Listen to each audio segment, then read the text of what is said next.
ஆந்திர பிரதேச முதல்வராக சந்திரபாபு நாயுடு பொறுப்பேற்ற நிலையில் முதல் முறையாக மோடியின் கொள்கைக்கு எதிராக மோடிக்கு தர்ம சங்கடத்தை ஏற்படுத்தும் சம்பவம் ஒன்றை செய்ய உள்ளார். பொது தேர்தலுக்கு முன்னதாக நரேந்திர மோடி தொலைக்காட்சி மற்றும் செய்தி ஊடகங்களுக்கு 70க்கும் மேற்பட்ட நேர்காணல்களை வழங்கினார். அவரது பேட்டிகளில் சர்ச்சைக்குரிய பல கருத்துக்கள் இருந்தன. அதில் முக்கியமான ஒன்று பெண்களுக்கான இலவச பேருந்து பயணத்தை எதிர்ப்பு. எதிர்க்கட்சிகள் பேருந்து பயணத்தை பெண்களுக்கு இலவசமாக்கியுள்ளது, ஆனால் நான் இதை செய்ய மாட்டேன், அதில் விருப்பம் இல்லை. பேருந்து பயணம் இலவசம் ஆவதால் மெட்ரோவிற்கு வருமான இழப்பு ஏற்படுவதாக எல்டி இயக்குனர் கூறியதை குறிப்பிட்டு பிரதமர் மோடி விமர்சனம் செய்தார். பாரதிய ஜனதா இலவசங்களை எதிர்ப்பதாக தொடர்ந்து கூறி வரும் நிலையில்தான் இலவச பேருந்து பயணத்தை எதிர்ப்பதாக அறிவித்துள்ளது.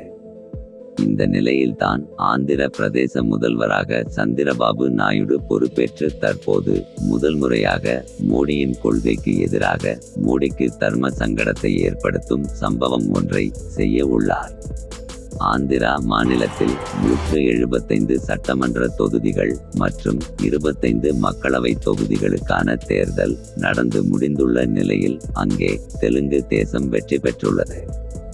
ஆந்திராவில் சட்டசபை தேர்தலில் ஒய்எஸ்ஆர் காங்கிரஸ் சார்பாக ஜெகன் 175 இடங்களிலும் வேட்பாளர்களை களமிறக்கினார்.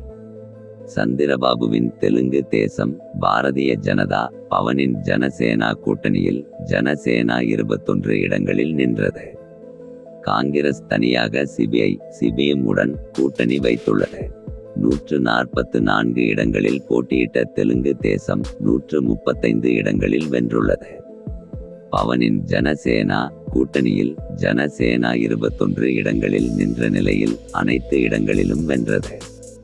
இந்த நிலையில் சந்திரபாபு நாயுடு நேற்று முதல்வராக பதவியேற்றார். நாரா சந்திரபாபு நாயுடு அనే నేను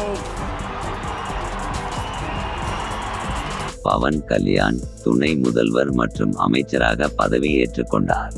4வது முறையாக நேற்று ஆந்திர பிரதேச முதலமைச்சராக பதவியேற்ற சந்திரபாபு நாயுடு இன்று மாலை அதிகாலை 4:41 மணிக்கு தனது அலுவலகத்தில் அலுவல் ரீதியாக பொறுப்பேற்கிறார். மோடியுடன் கூட்டணி வைத்து இருக்கும் சந்திரபாபு நாயுடு இலவச பேருந்து திட்டத்தை தொடங்க உள்ளதாக அறிவித்துள்ளார். சந்திரபாபு நாயுடுவின் புதிய ஆந்திர அரசு அதை செய்வதாக உறுதியளித்துள்ளது. இலவச பேருந்து என்பது தெலுங்கு தேசம் கட்சியின் தேர்தல் வாக்குறுதிகளில் ஒன்றாகும். அந்த தேர்தல் வாக்குறுதியை அமல்படுத்த ஏபிஎஸ்ஆர்டிசி திட்டமிட்டுள்ளதாக செய்திகள் வெளியாகியுள்ளன. சாலை போக்குவரத்து கழகம் அல்லது ஆந்திர பிரதேசம் ஆர்டிசி பேருந்துகளில் பெண்களுக்கு இலவச பேருந்து பயணத்தை வழங்குவதாக உறுதியளித்துள்ளது. மேலும் ஒவ்வொரு குடும்பத்துக்கும் வருடத்திற்கு 3 இலவச சமையல் எரிவாயு சிலிண்டர்களை வழங்குவதாக உறுதி அளித்துள்ளது. பாரதிய ஜனதா இலவசங்களை எதிர்ப்பதாக தொடர்ந்து கூறி வரும் நிலையில்தான் இலவச பேருந்து பயணத்தையும் எதிர்ப்பதாக அறிவித்துள்ளது.